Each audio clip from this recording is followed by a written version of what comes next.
Okay. Welcome, everyone. If you were looking for the Wholesome Dog, congratulations, you found us. We're going to get started here. Oh, look, I see some familiar faces. Hello, friends. Hello, hello. And some new faces. Hello, new friends. We're so happy to see you. So as folks come on in, let me just tell you a little bit about me, about Wendy, about the Wholesome Dog. So welcome, welcome. My name is Julie Lynn, and I am one of two co-founders of The Wholesome Dog. And I'm also your host for tonight's class. If this is your first time joining us, welcome. We're so glad you're here. We offer mostly free resources for pet parents and professionals on topics from nutrition to health and wellness to behavior and everything in between. We have a very special guest this evening when Wendy informed me last year that she had booked the indomitable Susan Thixton. I squealed. I'm not ashamed to admit it. As a 40-something-year-old, I can still squeal. And am just tickled pink, and you'll see why, that we have Susan Thixton joining us tonight. I'm not the first person, nor will I be the last, but Susan Thixton, we like to call her the Erin Brockovich of the pet food safety industry. You'll see why. She's a fighter. I'm not a betting woman, but if I was, I would never bet against Susan because I'll just say it, even though we're recording, she kicks asses and takes names, all for our pets and ourselves, and we love her for it. But more importantly, you may have heard, and the reason you may be here tonight is because of what's been happening over the last, I don't know, 6 months or so, where we've had massive reports of pets dying or getting extremely ill to the point of almost dying after consuming pet food, just regular old pet food. And we're going to tell you why. And it's TLDR. Basically, not all pet food is created equally. This is one of those topics where once you know what you know, you almost know too much, but you don't. But it will make you want to do better on behalf of your dog or your cat. So without further ado, I am going to welcome Susan Thixton. Thank you so much for joining us. How are you? I'm doing good. Thank you for having me. Oh my gosh, my grandmother would say you've been doing the Lord's work and you still made time to come on tonight and join us. And I thank you for that. And so does Wendy. All right, so let's start with a couple softballs, shall we, Susan? All right. Okay, so you didn't just wake up one day and decide, I'm going to be a consumer advocate for pet food. So tell us, I know Wendy and I have heard it before. You've presented at various conferences we've been at over the last few years. Can you just share with folks why this is an issue that you care so deeply about and how it personally has affected you? I learned the truth about pet food the hard way. And this was 30 plus years ago. I ran a dog obedience school and boarding kennel in Louisville, Kentucky.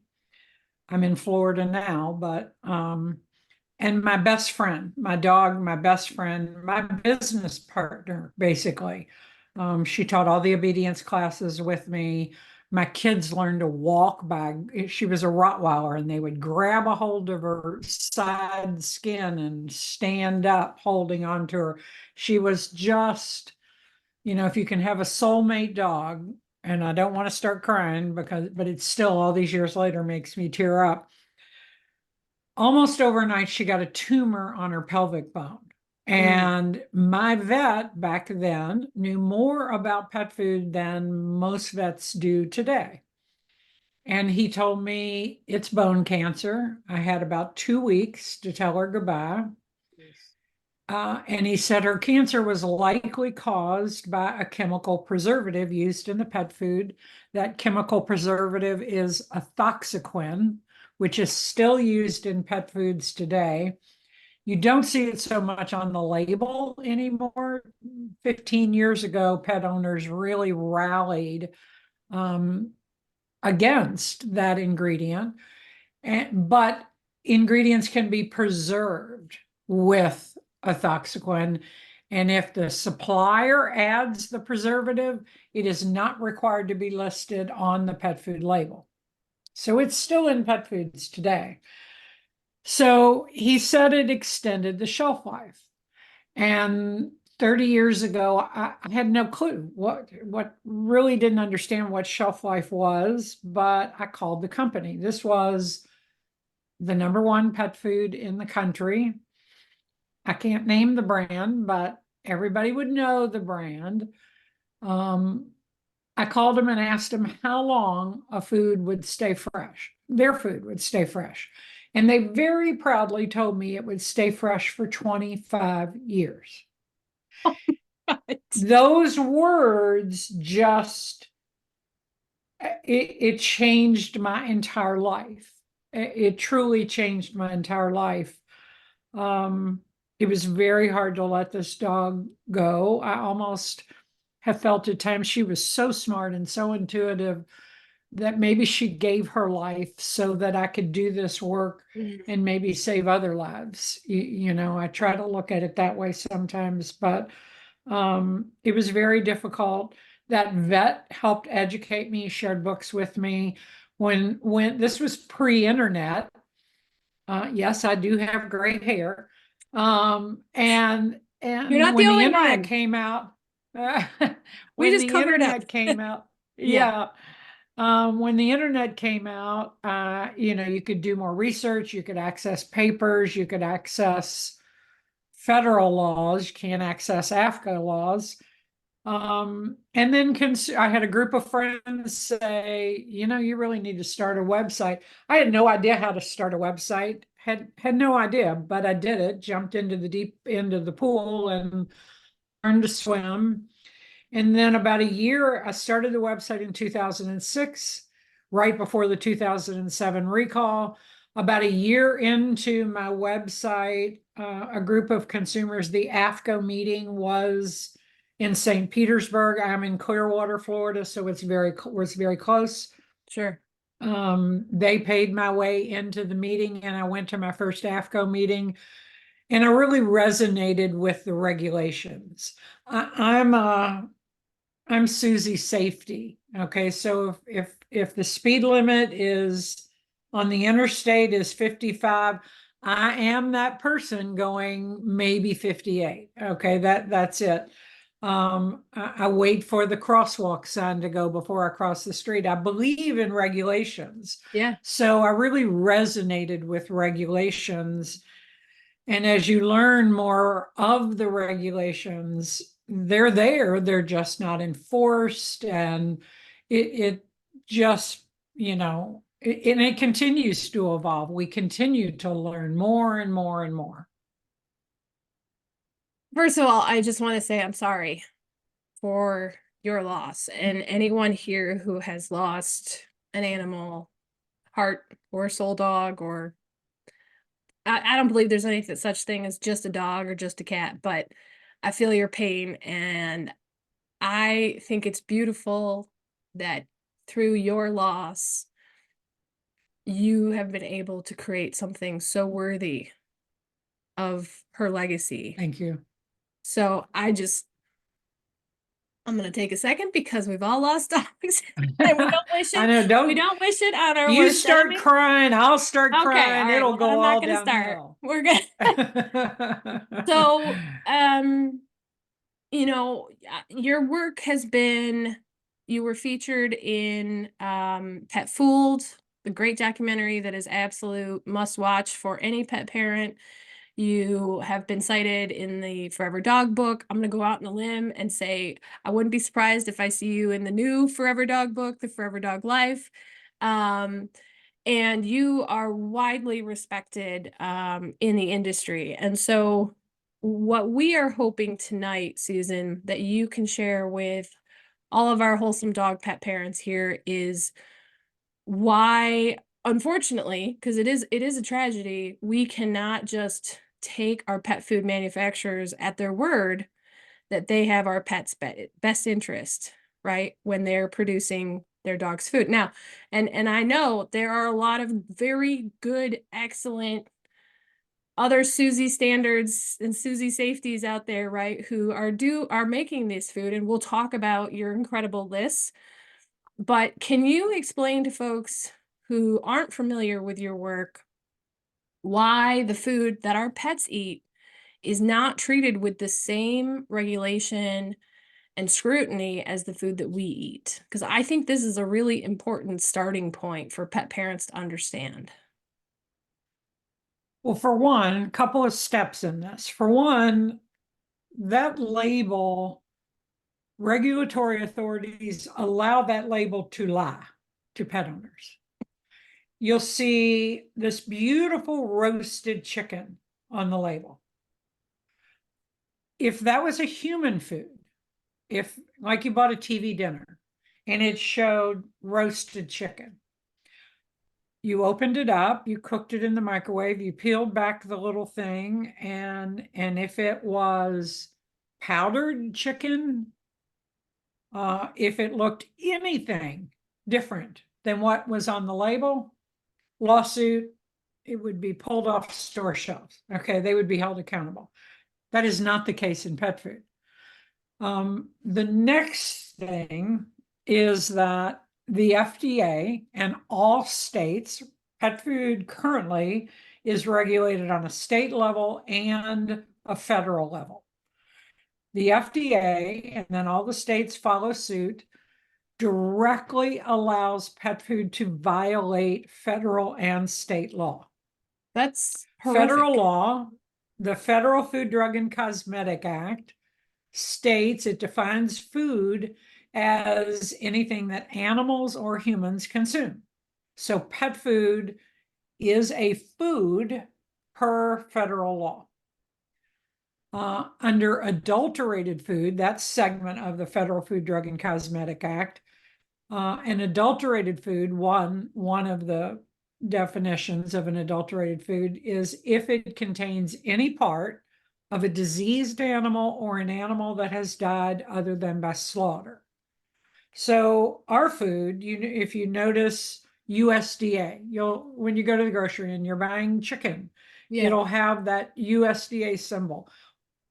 Human food is required by law to be USDA inspected and passed. Pet food, chicken, even though it's the same word, chicken in human food, chicken on a pet food label. Pet food chicken is totally different. It has a completely different legal definition. And pet food chicken is allowed to be condemned chicken, diseased chicken, non-slaughtered chicken that died and laid there for so long. The fires in Texas right now, all those horrible fires. Yeah. Well, there's been thousands of cattle that have either died from smoke inhalation or they've actually been trapped in the fire. Well, when the fire, this has already been publicized, when the fires subside and they can get in there, those cattle will be rendered and they will go into pet food. It doesn't, who knows how long they were there. right. That is allowed without disclosure to the consumer. Oh, Yes. And it'll have a beautiful picture of a steak on the label. yeah, like But a yet, well done chemical. this is an animal that died other than by slaughter. And it is a direct violation of federal and state law. The state of Florida, where I'm in, has about 15, 18 different states have this identical law specific to animal food, pet food and animal food. Florida is one of those states. Florida Department of Agriculture refused to talk to me. I kept emailing, I'd like to schedule a meeting with you all. Just ignored me. It took my representative in Congress to force them to have a meeting with me. And if you think I have a Southern accent, I sound like a New Yorker compared to this guy. And I'd go, I don't understand. Florida law says you cannot, an animal food cannot contain a diseased animal or an animal that has died other than by slaughter. Why are you allowing these rendered ingredients with that in it? And he'd go, Susan, we're just not gonna do it. And I said, but it's law. It's state law. Susan, you're not listening to me. We're not gonna do it. This went back and forth and back and forth. They just don't care. Pet food can be, not all of them, can be waste disposal. There are more than 1 billion with a B pounds of just condemned animal carcasses. So this is livestock, poultry and beef, hogs that go to slaughter, but they're diseased in some manner. And the whole carcass is condemned. USDA makes these numbers public. That's how I know. I add them up every year. More than 1 billion just condemned. Now, this isn't even dead livestock like in the fires in Texas. Yeah. In confinement farming, there's a lot of deaths. It's none of that. It's just condemned carcasses. 1 billion pounds that goes into pet food with no disclosure to consumers. None. Susan, can you take a moment for folks who haven't seen Pet Fooled, or this is really their first wake up call? Can you explain what rendering is and what they do to the animals? How rendering works in pet food? Go to my website and type in rendering in the search bar, and I've gone to Google Earth Images, and I get the street address of these rendering facilities and get a, overhead view. And you'll see trailers full of bloody animal parts. So condemned whole animals, roadkill. There's a document, if anybody wants to do a search for it, 2004 report to Congress on the rendering industry. And it is in the Library of Congress, or somebody put it, I don't, 2004 report to Congress on rendering, that you'll find it that way. But in that report, it even includes that euthanized pets are rendered. Right. And we do have DNA evidence of pet foods that, and actually I can say the name, it's on my website. This was publicly released information. The lab results showed that Rachel Ray Nutrish dog food contained dog DNA. Yeah. Okay. So So I remember that only because I get your emails, but it did yeah. break into kind of mainstream news. And so rendering is this catch-all. Yeah. And they have a big pit. They bulldoze all this nasty stuff into a big pit. It's ground, it's cooked. The fat that rises to the surface, imagine fixing a big pot of soup. You'll never eat soup again now. Sorry. But so the fat rises to the top, that is skimmed off, that becomes animal fat. You see that ingredient in pet food, animal fat. And the rest of it is kind of dried. They will dry. It looks like dirt. I have pictures of rendered a meat meal on my website as well too, somewhere. It looks like dirt. That's this meat that they're showing this beautiful picture of a roasted chicken or a grilled steak on the label. That's what's really in there. And you have no guarantee. That's the thing I don't like. I need a guarantee. I need some type of a promise, knowing that FDA and every state Department of Agriculture ignores the law. They openly admit it. We're not going to do it.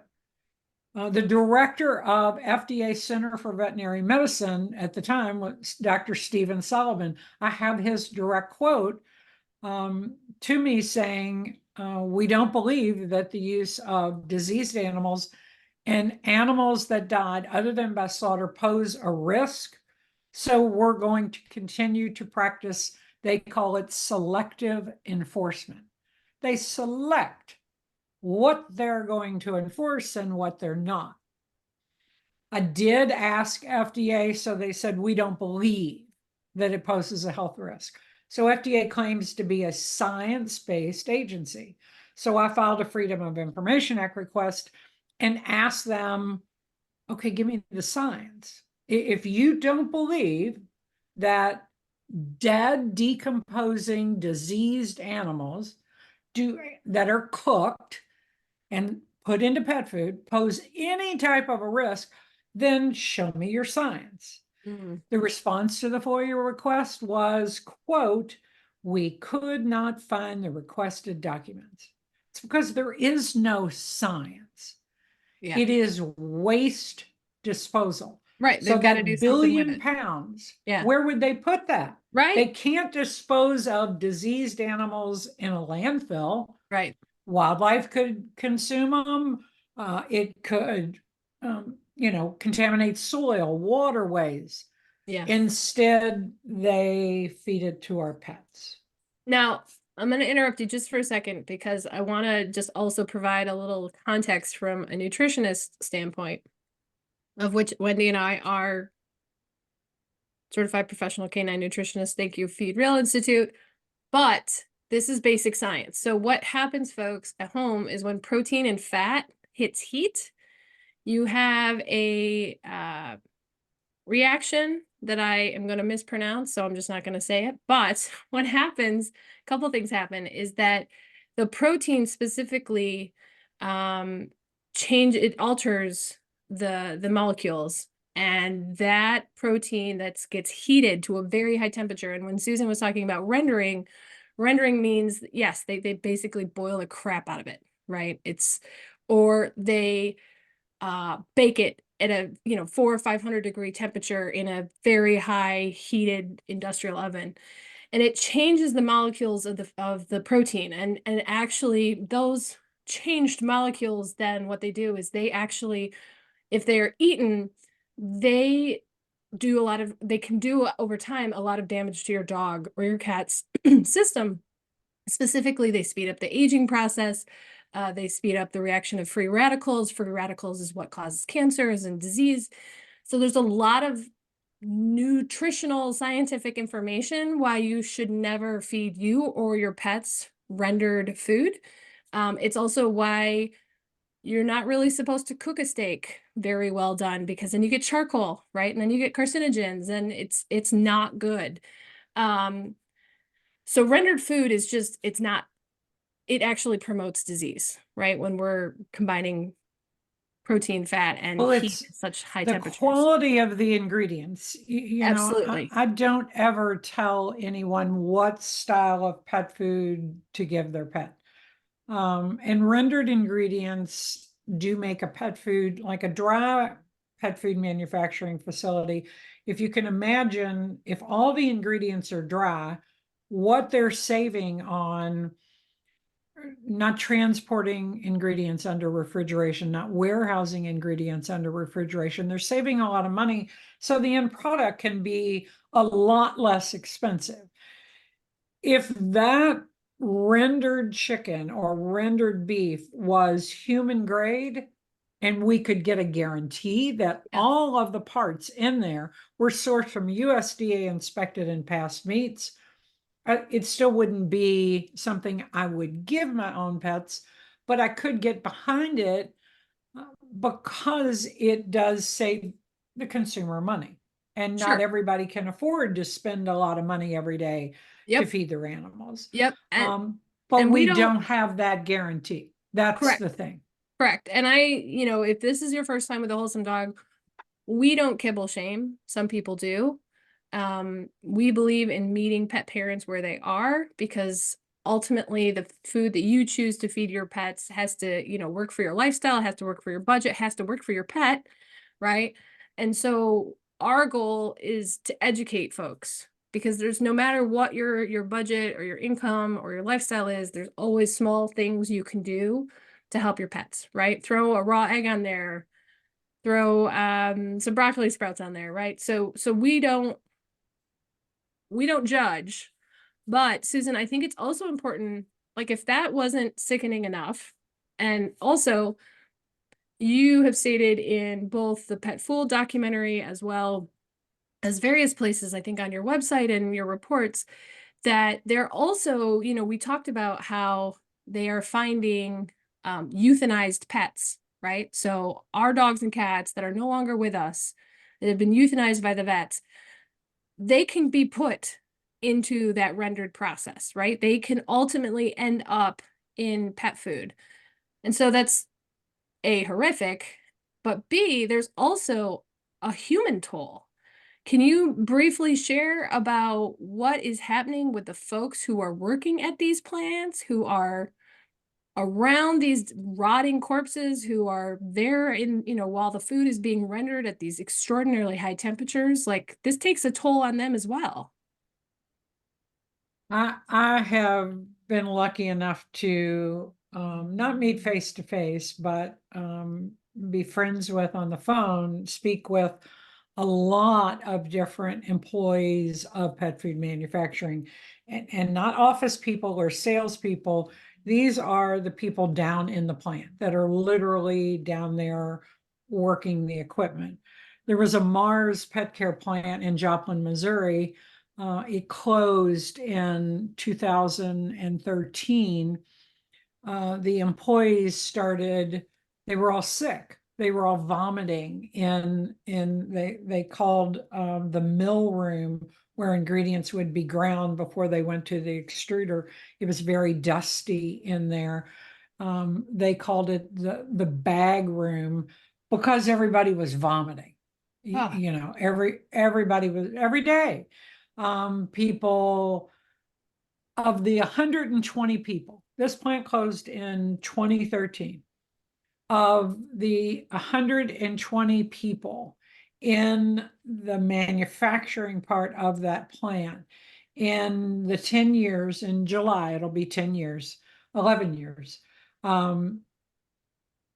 14 people that worked in that plant have died. That's a lot of people. And they were all in their 40s and 50s when they died. and They're and let's breathing in the dust, they're breathing in perhaps disease from these dry meat ingredients that were rendered. They're breathing in mycotoxins from the grains. They're breathing in these flavor additives, diacetyl, which is part of, you've heard of popcorn lung. Yeah. Diacetyl is a flavor that is included in that, and which, by the way, no pet food manufacturer is required to disclose what is in their flavor. I hammered on FDA on that very issue, and they said, no, it's like a recipe. We don't, a secret recipe. They don't have to Beth. provide what's in there. And it could be this diacetyl, which is a very dangerous, more for inhaling it for these poor people that work in these plants. But I promise you, one of the guys told me it's not his health conditions. He said it's not worth a bag of dog food. No.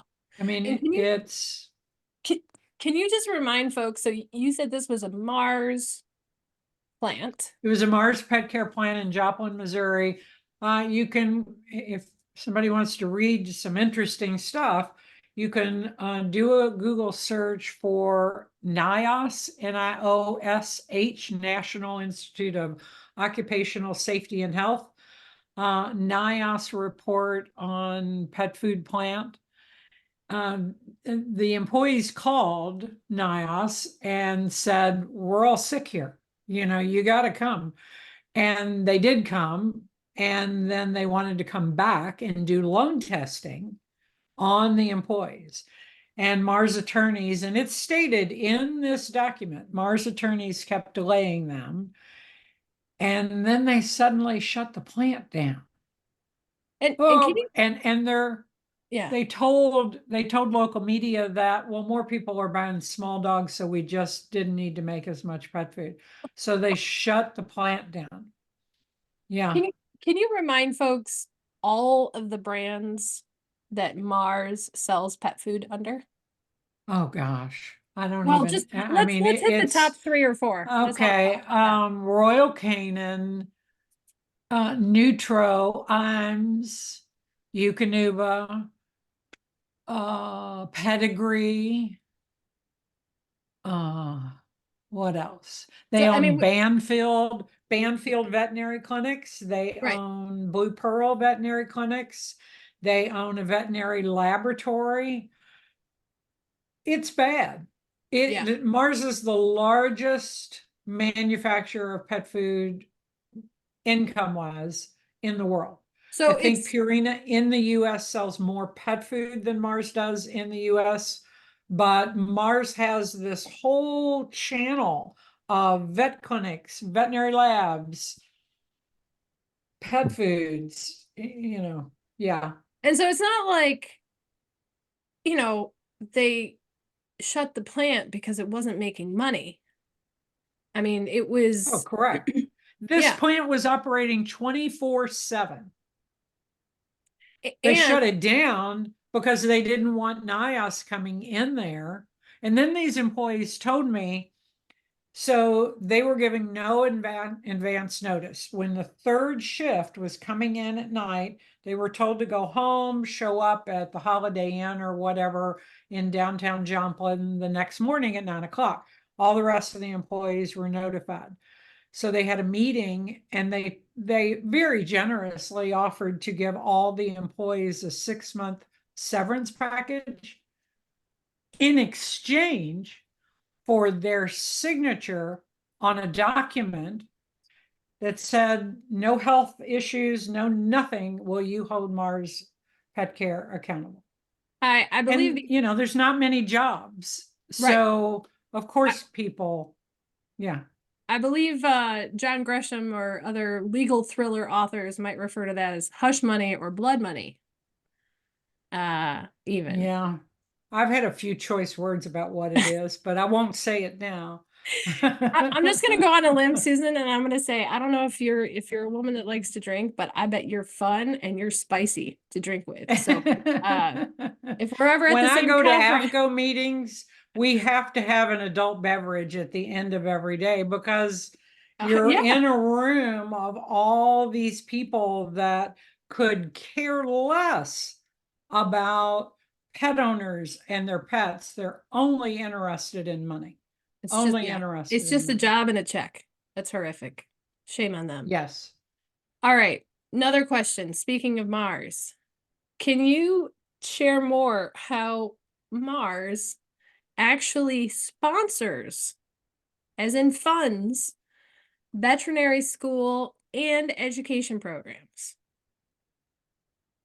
They all do. Mars, Purina, Hills. They have connections with humane societies all across the United States, and they have contracts with them that the only pet food they can recommend, discuss, have in. They can't even accept donations of any other brand. Get out. Correct. They can't even accept donations of any Oh, other brand.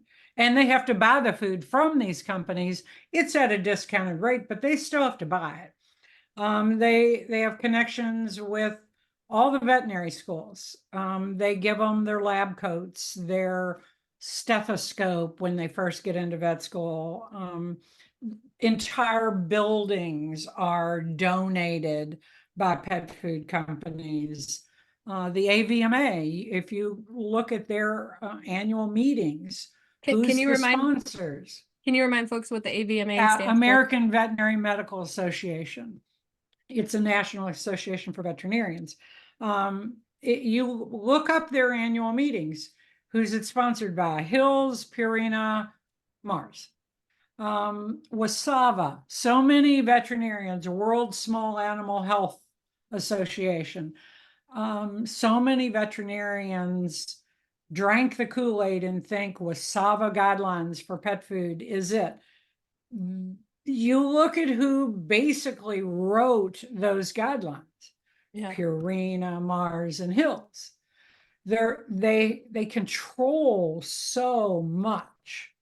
It's So concerning. It's very concerning. I also just want to add another like footnote here because this is important to consider. A lot of folks find us and really, like, let's be honest, a big part of the reason that Wendy and I started this website, because guess what? We are not making any money off of this website. This is a passion project for us, because we struggled when we had our own dogs and we were getting started and we wanted to do right. And what do? You go to your vet and you ask, well, what's the best food, right? Or, why would I not trust the brand that my parents have been feeding, our childhood dogs on, right? And so for context, I think it's really important. And first of all, I am not made to be a vet, which is why I did not go to vet school.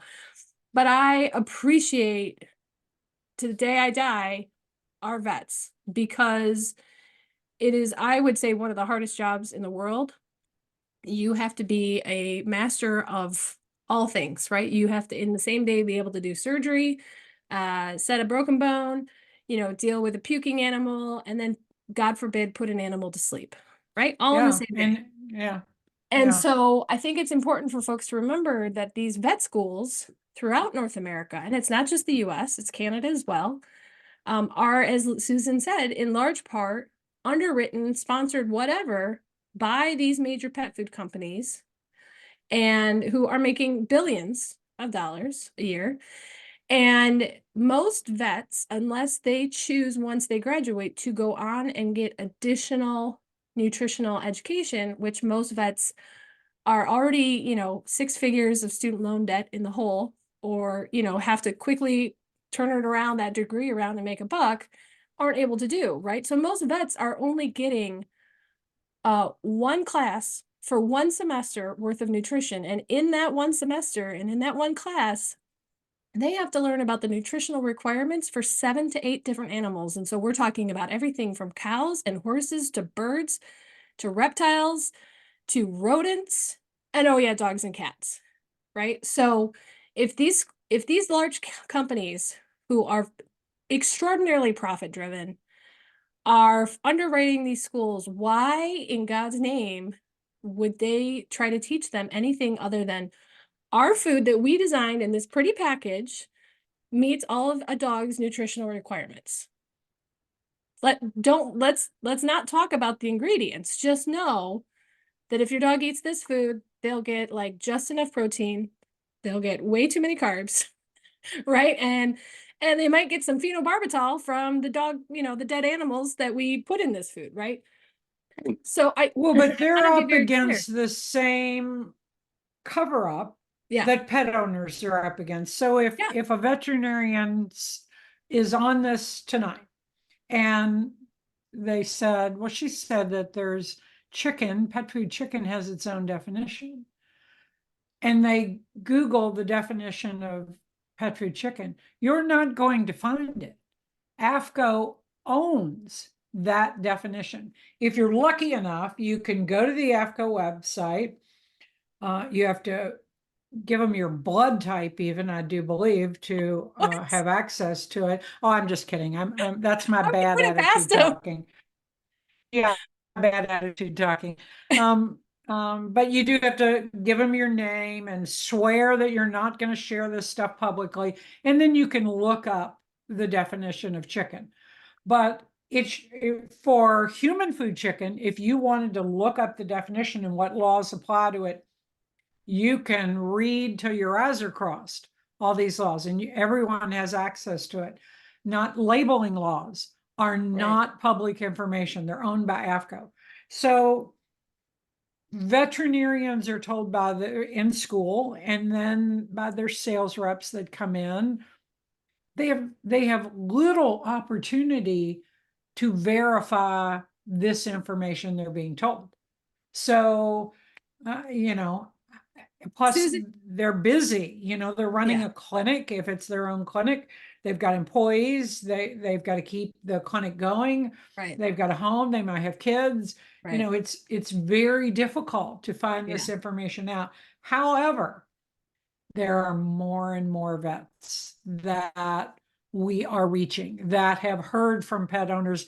I love my veterinarian, but him and I do not agree on pet food, and they just don't even ask me yeah, anymore. yeah. Um, but like for a while, he was still recommending and selling Bravecto.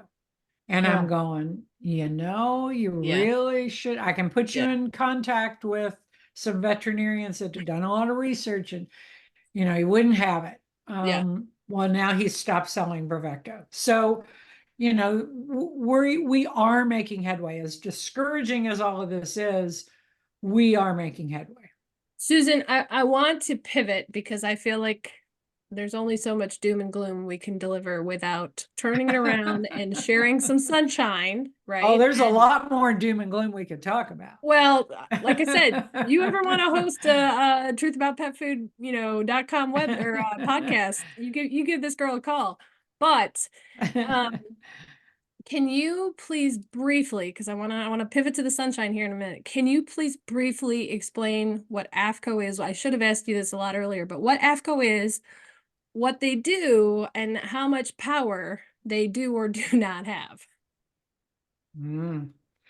AAFCO is an acronym that stands for the American Feed Control Officials.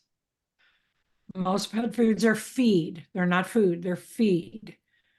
Um, AAFCO is an independent organization that writes law, basically. They define all animal food ingredients, every single ingredient in chicken feed, hog feed, pet food, dog food, cat food. Every ingredient is defined by AAFCO. Labeling laws by AAFCO. Nutritional profiles in dog foods and cat foods by AAFCO. And they own, I'll show you the book. I've got it right here. This is the AAFCO book. That's how thick it is. Okay, this is a Lord. big, you see how thick it is? Yeah, It's a big book. yeah. Um, this is their property, even though all the people in the audience helped them write this, and they sell it for like $125 a year. Get out. A year. Costs you 500, 550 to walk in the door to the meeting, 2 meetings a year. And then you have to buy the regulation book as well. Yes. That's scary. Even companies, if you're hearing this and you're going, oh my gosh, I'm going to start my own pet food company. And so you want to know what the regulations are that are going to govern you. Yeah. You have to buy them. They're What? not public information. You have to buy the book. States adopt AAFCO's laws. They call it by reference. They refer to it. They don't republish the laws on their website so that AAFCO can still sell the book.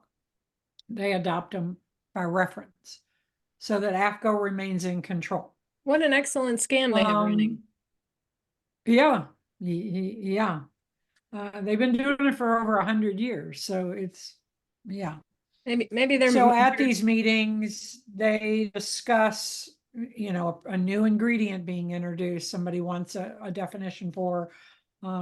They just did labeling updates, which took them about 10 years. I mean, literally 10 years. yeah. And they're good, but they're very misleading label updates. The nutrition box that's on human foods, that little Right. black text white box. Yeah. Pet food will have a similar box to that, which is going to make more and more pet owners think it's identical to human food. I think it's a very misleading thing, but anyway, that's what they do. 2 meetings a year. Yeah. Anyway, AAFCO is not our friend, folks. Not our friend. No. All right, so let's pivot to some sunshine. And I also want to encourage for the folks at home to, if you have questions or comments or whatever, this is a great time to put them in the chat. If you're a super fan of Susan like we are, say hi, join the club, come on in, the water's fine. So Susan, you started with this horrible, horrible, tragic, completely preventable tragedy, right, of losing your dog because of a super toxic chemical that was legally allowed in its food. And still is. And still is. And this was before the melamine incident, which folks might remember. Melamine, which I don't even know exactly technically what it is, other than it should not be eaten, from China, found its way into, I believe it was chicken jerky treats. Is that right, Susan? No, melamine is an element of plastic. And Yes. it was added to vegetable protein ingredients like wheat Okay. gluten. Okay. And the higher the analysis, melamine analyzes as protein. And the high level of protein in these vegetable protein ingredients, the more valuable they are. So they added melamine into cheap, low protein wheat gluten. It analyzed as higher, but the plastic basically clogged the kidneys in dogs and cats.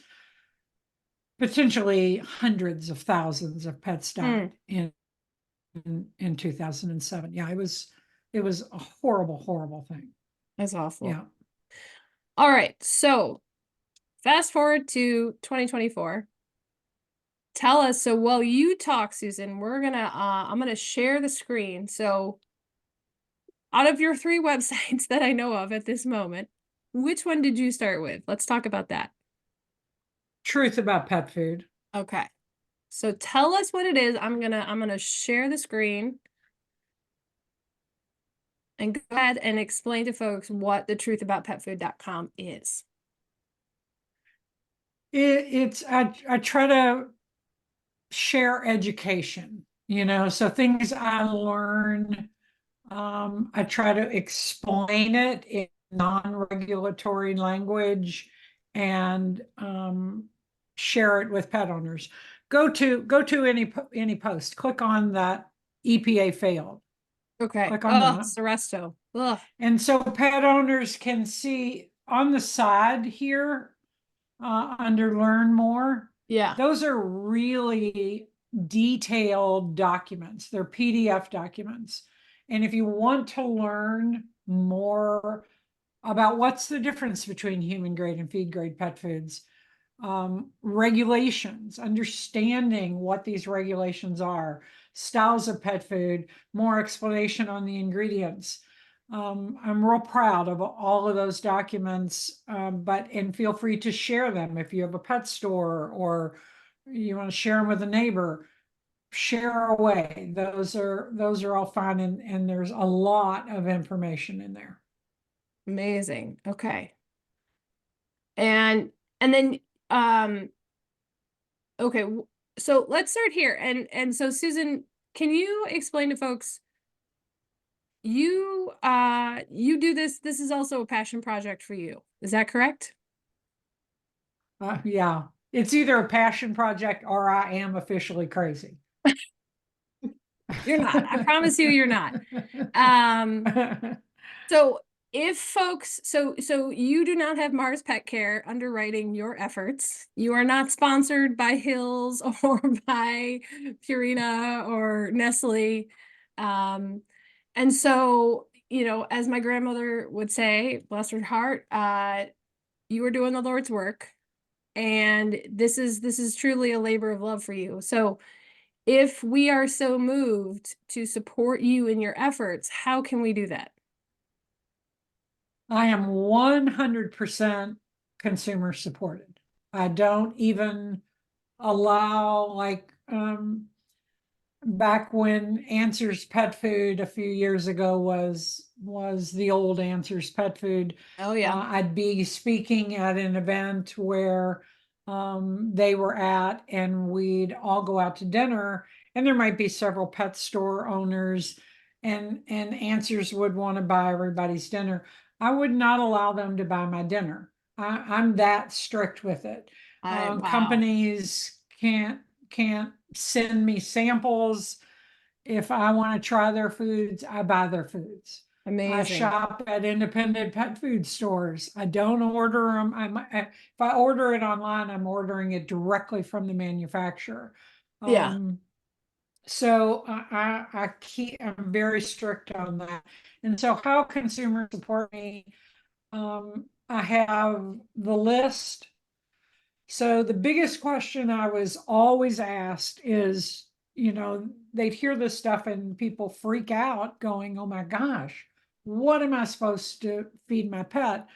Well, as an advocate, I can't endorse, Right. I can't endorse any brand. I can't tell you what to feed. Plus, it's your pet. Right. It's not my pet. Okay. Exactly. Yeah. So I started, and to survive, honestly, things were financially ugly, and I had to have a way to survive. No Mm, kidding. Keep a mm, roof over my head. mm. So I started the list. And the list is my list of foods that I would trust to give my own pets. I start by a long list of questions, and I mean a long list of questions. Based on their answers, they might get um, more questions. Mm-hmm. And then whatever they claim in response to questions, such as, are your ingredients human grade? Are your ingredients organic? Things like that. They Mm-hmm. have to prove it to me. They have to provide me with verification documents. So if you're saying they're human grade, I need evidence of human grade for every single ingredient you use, including supplements. It's a lot of Wow. documents. It can Wow. be several hundred documents from any one manufacturer. If they're made in a human food manufacturing facility, you got to prove it to me. If they use organic, you got to prove it to me. If Yeah. they use humanely raised meats, things like that. Um, this year, that document is 43 different pet foods. And you can find that, I don't know if you want to show that, on the sidebar too. Okay. Oh, okay. Oh, okay. Now, Yeah, go to a post, okay. and Yep. then scroll down, keep going. Right there, the Yeah. list. You just passed it, the Oh, brown. yes. Oh, we're going to talk about the Yeah, list. right Oh, there. don't you worry. Yeah, Don't you worry. yeah. Well, Yes. that's what I was just talking about, of Okay. that. And then I did a treat list. And Petsumer Report is the other thing that helps support Yes. us. My daughter does a lot of that work. This is, it's not validated, but it is reviews of pet foods based on regulations.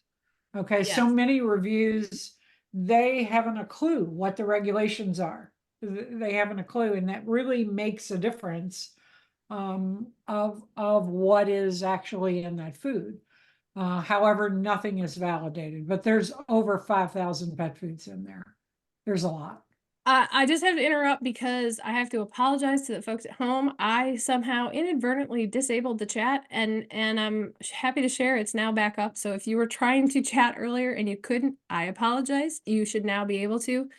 And Susan, I'm sharing a comment here, not a question, but just a whole lot of love from Lori with Star-Studded Bulldogs. She said, love and appreciate everything Thank you you. do and love getting the list and seeing the strict requirements for the foods to get on your list. Yes, I echo everything Lori says.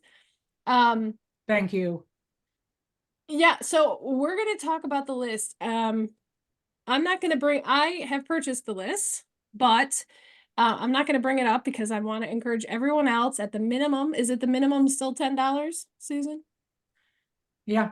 Okay, Yeah. so at the minimum $10, but just remember every penny is going to help fund Susan's work. So if you can't give more, um, but um, I love this list. I have been downloading it ever since I found it about it. Oh, Aisha says also love the list, and then followed by about 20 heart emojis. Aisha's also one of Thank my you. former students, so I yes, she should love the list because I've been preaching it for years now. But can you explain exactly what the list, and the treat list is new this year or late last year, right? It was last year. I should be working on 2024 treat list now, but I haven't had a chance because of this current pet food issue. It's and I did talk about explain the list a little bit ago. It's everything that's verified, and it's foods that I would trust to give my own pets. Awesome. And I will say, um, not only does it do that, but it also, and I think this is incredibly helpful for pet parents who are feeling overwhelmed, um, and also trying to live within their means. Another feature I really appreciate, Susan, is that you break down the average cost to feed that food. Is it of a 30-pound dog? Is that correct? Per 30 day? pound dog, 10-pound cat. Yeah. Yep. Yeah. So you can actually Yeah. go and not only compare, does this manufacturer use like synthetic ingredients, right? Or do they use do they create the food in a human grade inspected facility? But also, what is the cost to feed this food? And that can be very helpful as well. Um, Oh, yes, love the list. Okay. Kate says, Susan, I'm a retired educator. I can help you as a volunteer. So love that. Kate, I don't know, Susan, if you want volunteers, but how can folks get a hold of you? I'm guessing it's probably at the contact us button here. Yeah. It's honestly me and my daughter that does everything. It's I'm not good at at handing things off. I work real hard to make sure everything is right and accurate and true. The best thing you can do if you want to help is share. If there's a post that you resonate with, you Yeah. like, you agree with, share it. Yep. That helps so much. It Yep. really does. These PDFs under Learn More on the side, share it. Share Yeah. your education, pay it forward. Yep. Okay, these are really important things for pet owners to do. There's that quote from FDA right there Right here. in April 20. Yep, Wow. that was from Dr. Stephen Solomon, who was the director of Center for Veterinary Medicine of FDA. That's Yep. awful. That's awful. Oh, it's All right, horrible. real quickly, tell us about the Association for Truth in Pet Food. So, in order to be acknowledged as a stakeholder organization, in order to get meetings with FDA, and back when this was started, in order to become an advisor at AAFCO, they have since kicked me out. I Why? had to start, no, they did, they kicked me out. Um, I had to start a independent, they called Truth About Pet Food a blog. I don't consider it a blog, What? but they No, did. no. Yeah, they considered it a blog, and they said we can't have bloggers as advisors. AAFCO said this. So I had to start a separate organization, separate website that requires login. I don't have time to write separate things for Yeah. both websites.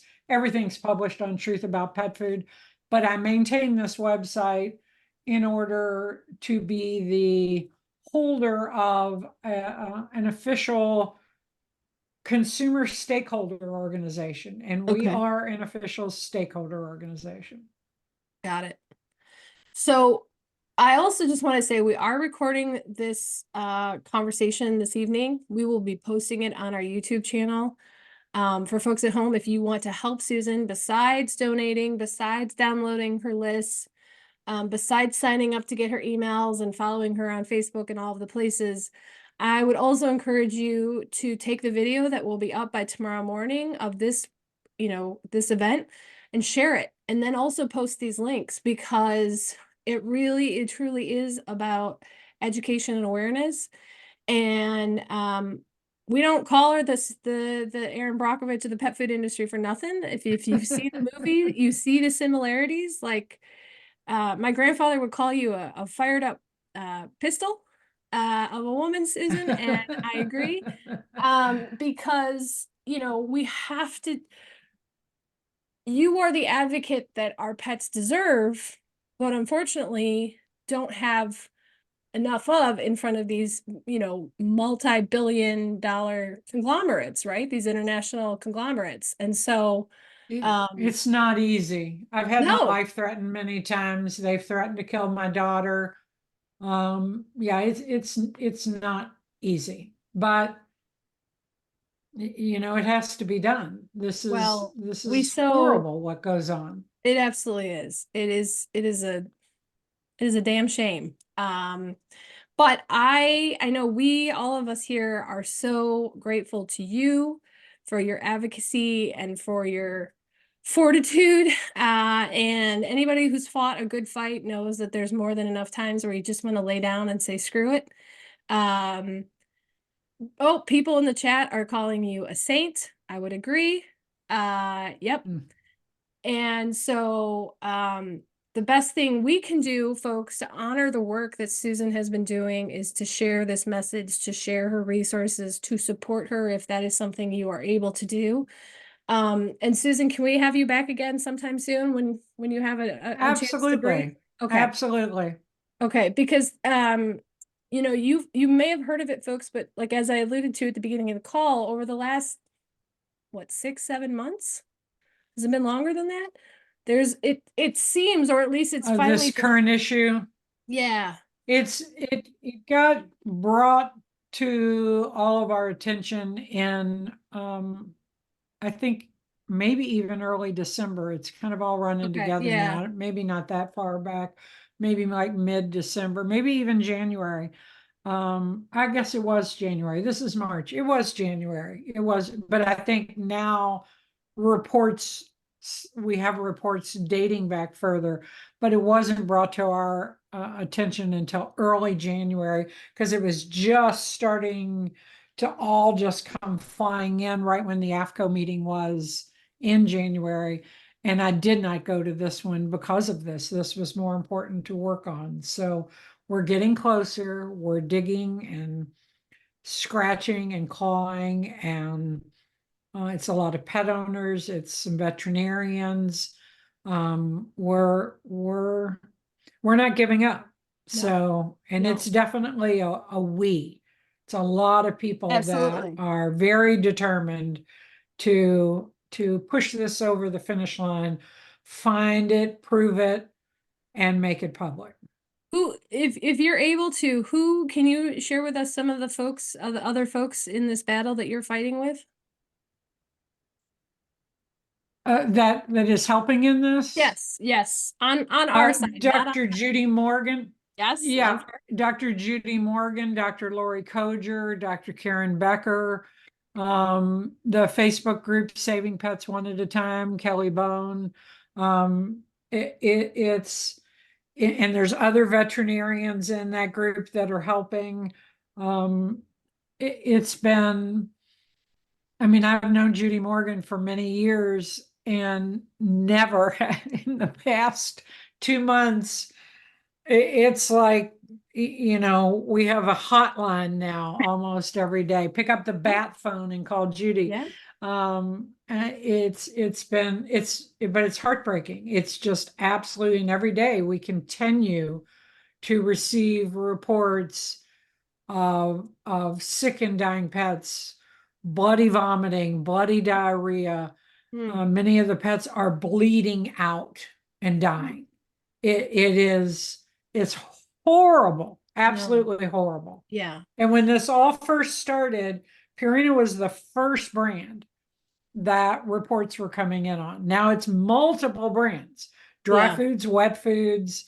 Um, But Purina called, I still am just in shock that this company did this. They called these pet owner complaints false and rumors. Oh, It's still on their website. If you Google Purina pet food complaints 2024 statement, it's on their website. It's so insulting. that's awful. Very insulting. How do you tell somebody whose dog or cat died that you're making a false statement? How Yeah. can you do that? Yeah. It's beyond comprehension. Yeah. Okay, two more questions. You see on your website, truthaboutpetfood.com, if you have instructions there, God forbid, if you suspect that your dog or cat has gotten sick or poisoned, you have instructions of what to do. So please do that. Yes. Um, And that's on that sidebar again that we yes. looked at under Learn Yep. More. Yep. Absolutely. No matter what the pet food is, if you believe that product or treat made your pet sick, do not hesitate. Report it to FDA and report it to your state Department of Agriculture. And that link on my website even gives all the state contacts. Okay. Excellent. And can you just talk about real quickly that that list that you were mentioning, right? That saving pets one pet at a time. I get the name wrong, but that group that Dr. Judy Morgan has shared the list of suspected brands, right, involved with these illnesses and deaths. I think it's important, right, that just because you should see who your food producer is, right? Because just because a brand is a brand does not mean that they are producing their food. And the example Wendy, my colleague here, likes to give is that, a lot of people shop at Costco. Costco makes Kirkland. Kirkland has a dog food brand, but they don't make their food. Their food is made by Diamond. And Diamond is on that list currently, is it not? Taste of the Wild is another product that people don't realize is made by Diamond. Diamond is also a co-packer for who knows how many other sort of, Off-brand, they're well, not necessarily a sub-brands. private label, but Yeah, it's other brands. yeah. And a co-packer isn't the worst thing in the world. However, you should know who manufactures your pet's food. And I have a sneeze coming on. I'm That's warning. that's okay. You're in good company. Bless you. I do Bless you. this every day of my life, and there'll probably be another one. That's okay. Um, but yeah, like Walmart, Costco, Sam's, they don't own their own manufacturing facilities. So here's the problem with that. If your pet got sick Right. and your veterinarian said, ask the manufacturer this for me. You can't ask Costco this question. They don't know, and they won't tell you Right. who their co-packer is. You can't go to Walmart and go, my vet needs this information. It's urgent, Yeah. Yeah. So that's a problem with those kind of products. Wow. PetSmart, Petco also have their own brands, and they as well do not disclose. Whole Foods Market, everybody loves Whole Foods Market. They have their own pet food brand. They will not disclose who Oh, makes it. That's not fair. yeah. Agreed. All right. So Susan, I just have to say this was the kickoff for our March month, which the theme is why quality dog food matters. And I want to share that the rest of the month, we've got some really great programming to follow. None, of course, can, stand in your shadow or fill your shoes, certainly. But if you go to thewholesomedog.com and you click on our classes link, you'll see that here's tonight's class. And then coming up next week, next Wednesday, we're going to be talking about gently cooked diets, with Evermore Pet Food. And I'm so pleased to say that Evermore Pet Food has been on Susan Thixton's list. How many years? Many years running. Yeah, yeah. So they are an And they excellent. are always one of the first to get me all the documents, and it's hundreds of different documents, and she just keeps emailing them to me. So Amazing. they're a wonderful Yeah. company. Well, Wendy and I have both fed their food to our dogs. Um, but if you have a dog that's a senior or has gut issues or whatever, a lot of people don't know about gently cooked diets. So we're going to be talking about not only what gently cooked diets are and how they benefit your pet, but also we're going to learn from one of the top rated, according to Susan, top rated pet food companies out there with Evermore. The following week, we're going to be meeting with another brand from Susan's list, Nuggets Healthy Eats. We're going to be talking about bone broth and why not all bone broth is made the same and how it benefits your animal. And then we're going to close the month with Stephanie Garza, who has more more initials after her last name than I think anybody I've ever met, who is not only a nutritionist, but she's also a behaviorist. And she's going to be talking about the role that nutrition plays in behavior. And so that's a really, really important thing. But also, the other thing I just want to share is if you go to our resources page, Wendy and I have put together this very extensive list, not as extensive as Susan's, I will admit to that. That is the gold standard by which we live by. But this is food. It's everything from food to treats and chews and supplements to health and behavioral professionals to educational material to books. Essentially, and all of this food, if it's made in the US, because Susan, right now, your list just focuses on brands made in the US. Is that correct? Oh no, there's Canadian foods in there as Canadian, well okay. too. But we Yeah. also have some European and Australian and New Zealand brands on here. But essentially, these hit the wholesome dog standard. And so we say if it's not good enough for our dogs, it's not good enough for your dogs. So if you're looking for recommendations, please consider getting on here. Susan, you are on. Oh, there you are. The Truth About Pet Food. There you are right there. And definitely, if you haven't seen it yet, folks, please watch Pet Fooled. I believe it's on Amazon or Netflix, one of the two. Susan is in it along with one of our favorites, Dr. Karen Shaw Becker. And it's such an important, absolute must watch for every pet parent about the state of the pet food industry. That movie's getting pretty old. I mean, like, I feel like Would Cole Harrington, the producer of the film, is now in law school. get out. Yeah, yeah, Really? he's in law school. Yeah. He's gonna Wow. be bad. he Amazing. he's gonna be a tremendous attorney. Yeah, Amazing. Oh, I'm yeah. so happy to hear that. Well, Susan, truly, you are a gift.